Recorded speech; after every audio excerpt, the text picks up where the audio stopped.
Now on Voices, we are joined by one of South Florida's best known public servants. I'm talking about United States Representative Fredrica Wilson. At a time when the world seems to be spinning out of control with the terror attack on Israel and the historic expulsion of the U.S. Speaker of the House, she maintains a watchful eye on the next generation of young black males.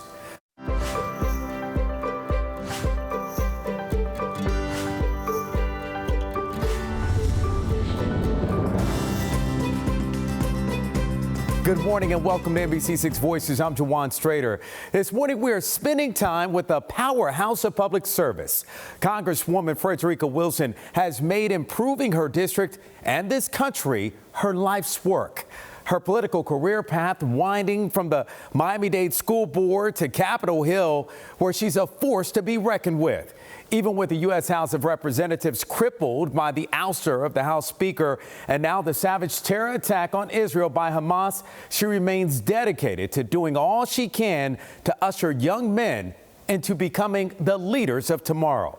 We talked about it at the annual 5,000 Role Models of Excellence Project annual Police and Youth Conference.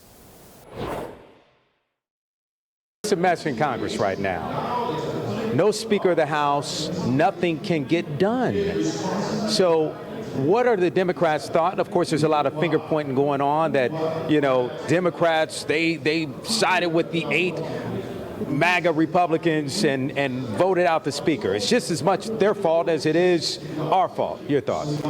Well, we vote for Speaker, and I voted for Hakeem Jeffries, and so did every other Democrat. We voted for Hakeem Jeffries. They voted for their Speaker out. They voted him out. Not the Democrats. We don't have the ability to vote the Speaker out because we don't have the numbers. So when they decided that they were going to let one man come up with a rule 6 or 8 months ago, they knew what he was planning. And he planned it. He executed his plan to the T. So now we have no Speaker. They are in flux. Everything is upside down. We don't know what to do. But they have to change that rule that it only takes one member to call you up for dismissal. Yeah, because it was historic, it was historic. It was historic because of that rule. Because of that rule. We never had that rule before. You can't do that. So I want to ask you next about what's going on in Israel, between Israel and Hamas, the war. Your thoughts on what you're seeing, some of the images coming out of Israel. And I know you spoke recently about standing with Israel. Your thoughts? Well, my next door neighbor is a rabbi, so he has been keeping me abreast about the atrocities and the horrific things that are happening, about the families who were just wiped out. We've got to call attention to Americans that Hamas is a terrorist group. They're not normal. They're not normal Palestinians. They are terrorists. So you have to separate the two. And you have to understand when you say we stand with Israel. Israel is a democratic country. It's a democratic nation in the heart of the Middle East. So when Israel is safe, America is safe. When Israel falls, America suffers. So we have to stand with Israel. Well, we don't really need a speaker to help with the war. We have a president.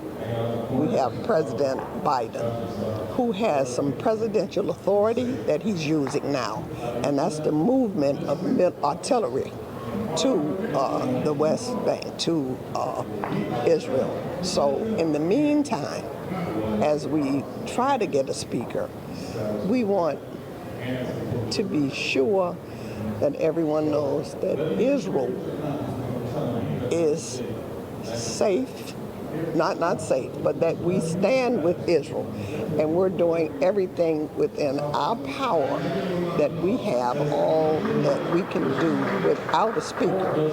But it is so important for the Republicans to stop acting like kindergartners, get themselves together, select a speaker. Now, anyone who knows Congresswoman Wilson knows she's a lawmaker and a right fighter who is not to be messed with. Recently, we sat down to discuss the issues she's championing and her strategy for winning. Thank you so much for joining me this morning on Voices. How are you doing? I'm doing good, good. Have on my armor, still fighting. Hey, still fighting. That's what we're going to get right to it. Let's get right to it because, oh man, the state of Florida has been in the news a lot lately nationally. So let's get right to it because you yourself, and you're a former educator, a former teacher, former principal, school board member. I got to ask you about your thoughts on the state's new curriculum on Black history. I think it's absolutely ridiculous and it's insulting. It's insulting to the Black community, it's insulting to America, and it's truly insulting to me because I wrote the first Black history curriculum for the state of Florida. And through my legislation, African American history is mandated to be taught in the state of Florida. Now, all states, maybe your state, New York or California, it's not mandated, but it's mandated in the state of Florida. And not only is it mandated, it is in the textbooks of the state of Florida. And we have a specific curriculum. That's why there's so much talk about the curriculum, because we have one. Now, how many states actually have one, and how many states actually mandate that it be taught? See, Jawan, let me just call this to everyone's attention. I don't want everyone to even think or feel that the people who came from Africa were slaves. They were mathematicians, they were architects, they were kings and queens of their tribes. So when they were stolen from Africa and brought here, they brought knowledge, they brought mathematics, they brought a sense of engineering. These weren't people who were in caves or heathens. These were civilized people that were captured, put on a ship, and brought to America. So that's how America transformed itself into the nation that it is. African slaves built Washington, D.C. They built the Capitol. They designed the Capitol. Not only did they build the Capitol, but the Washington Monument, the Lincoln Memorial. Well, the one thing the governor's so-called anti-woke agenda did was wake up Black America, because that's exactly what it did. You see what's going on is this is this woke ideology. And African Americans at this time was asleep at the wheel because all of the wonderful spirit and goodness of African American history that was established in 1997 went to sleep. You know what put it to sleep? Technology and coding and all these things that children do. So no one was really even discussing African American history, but now, woke. Off the back burner, on the stove. So we're going to start teaching African American history in our churches. We're going to make sure. And you don't have to worry. My grandson showed me his phone. He said, "What are you doing, Grandmommy?" I say, "I'm writing a toast. I have to give a toast at this retirement." He said, "And you're trying to write it?" I said, "Yes." He said, "Just let me show you what to do." And he put in a code and he said, "Write a toast for a retirement for someone for 20 years. And it came out just like that. So that's the thing how can you think that you're going to deceive today's children by telling them that slavery was something that people learned for, and it wasn't brutality, and it wasn't something that we should be talking about. They can read anything they want to. This is a new generation, Jawan. You toured Marjory Stoneman Douglas. I happen to be friends with Tony Montalto, who lost his daughter Gina, and I see the pain that he goes through, that he's gone through. But he's been very outspoken, as well as many other parents. And to talk about that touring, where it all happened, I want to know from you, from someone who walked the hallways where that gunman walked, taking so many lives. What went through your mind when you walked, and what did you see? It was heartbreaking. It was the remnants of that day were still there. The blood was on the floor, the glass, the chairs turned upside down, all of the pencils all over the floor. It was a horrendous experience. And it made me think about how we have failed our children, how we have not been able to keep them safe even in the school. I have filed the assault weapons ban maybe 10 times in Congress, maybe 5 times in the legislature.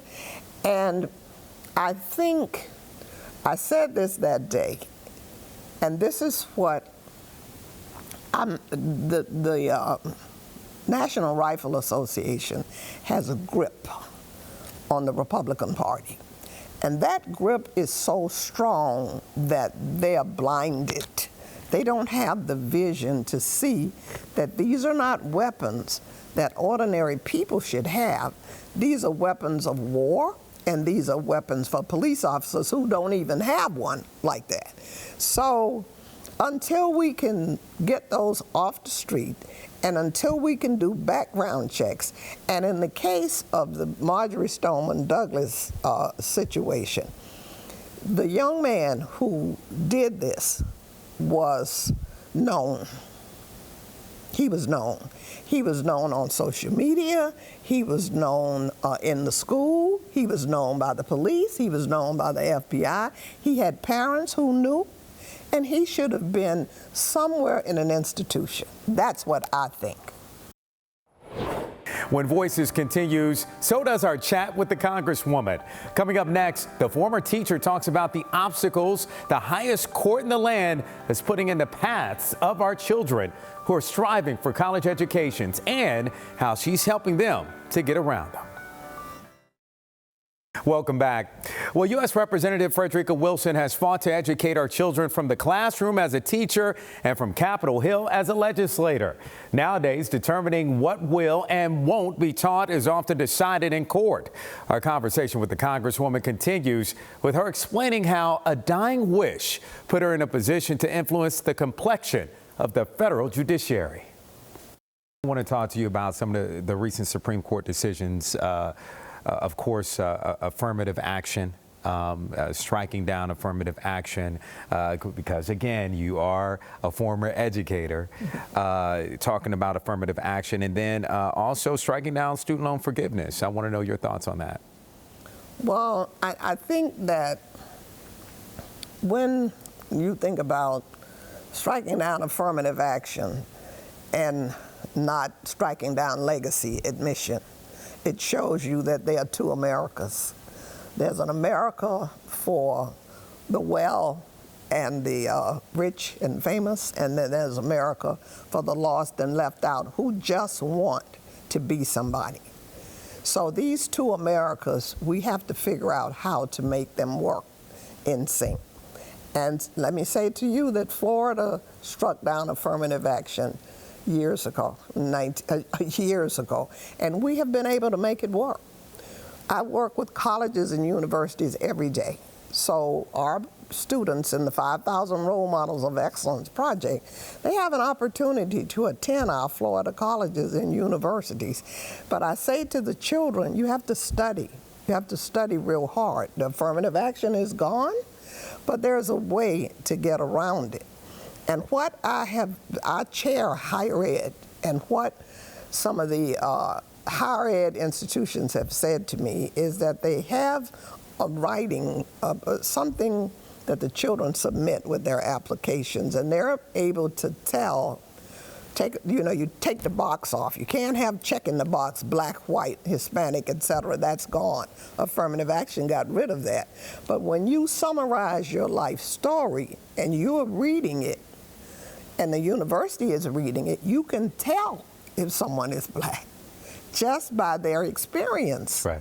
And it's so different because we live in a black and white world. I mean, they're going to be talking about where they live, their life experiences, their home life, how much money their parents have, how they cannot afford to come to Harvard, how they cannot afford to come to Yale, but they have these high GPAs, high test scores.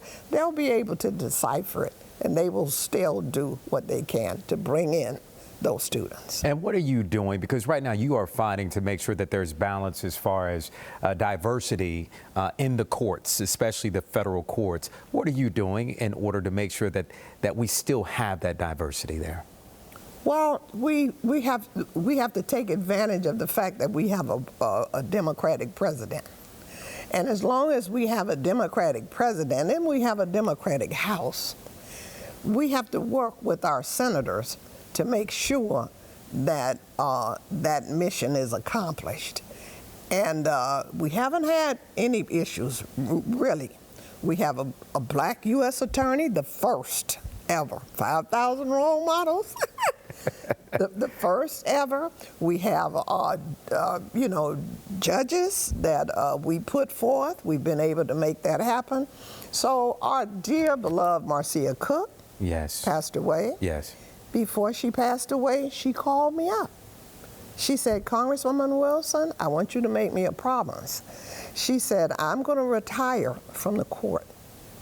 She said, and when I retire, will you promise me that you will not rest until you can get a black woman to replace me? And I said, I will do that, Marcia, and I promise you. She didn't get a chance to retire. No. She passed away. But you can bet that the promise I made, I'm on it. I know how to fight. I know how to keep a promise. No, I know you And do. I know how to work across the aisle to get what we need. And we're lucky because we have a Democratic president who understands diversity. He understands inclusion. And so it's not easy when you have two parties. If we were in the House, majority, and the Senate majority, and the White House, it would be easier. But the way we are now, we've got to get it done before President Biden leaves office. And we're working on that.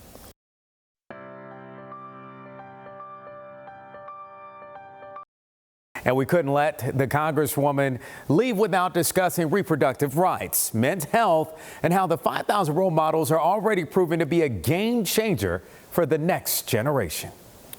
All right, Congresswoman, you were recently at an AKA panel discussion event about abortion rights. Can you talk about that? Well, as you know, the Supreme Court just eviscerated Roe v. Wade, which left Florida setting aside its own abortion time limit, which is 6 weeks. So the League of Women Voters and Alpha Kappa Alpha and all of the women's groups of Florida are coming together to put on the ballot a ballot initiative called Floridians Protecting Freedom. And it's to enshrine abortion in the state constitution. So we're going to need everyone to sign this petition. And in order to sign the petition, you go online to FloridiansProtectingFreedom.com and sign on to this petition, because a woman's body belongs to her.